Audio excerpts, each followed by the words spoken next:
2025 সালের August president Erdogan যখন এই প্রকল্পের সবুজ সংকেত দিয়েছিলেন তখন অনেকেই ভেবেছিলেন এটি স্রেফ একটি সাধারণ জাহাজ, কিন্তু না, 60,000 টন ধারণ ক্ষমতার এই রণতরীটি হতে যাচ্ছে তুরস্কের ইতিহাসের সবচেয়ে বড় যুদ্ধ জাহাজ।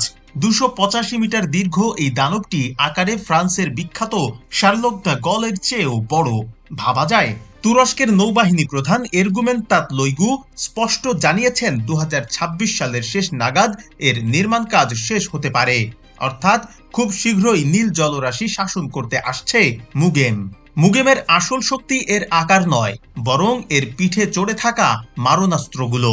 এই রণতরীতে একসাথে প্রায় 60টি বিমান থাকতে পারবে, কিন্তু টুইস্টটা এখানে নয়।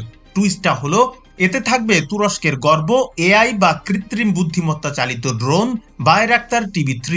শুধু তাই নয়, চালকবিহীন যুদ্ধ বিমান কিজিলেলমা এবং পঞ্চম প্রজন্মের ফাইটার জেট কানের নৌ সংস্করণও এখান থেকে উড্ডয়ন করবে। স্বল্প দূরত্বে উড্ডয়ন আর ল্যান্ডিং করার বিশেষ প্রযুক্তির কারণে এটি হবে এক সচল বিমান ঘাঁটি যা শত্রুর রাডারকে ফাঁকি দিতে ওস্তাদ।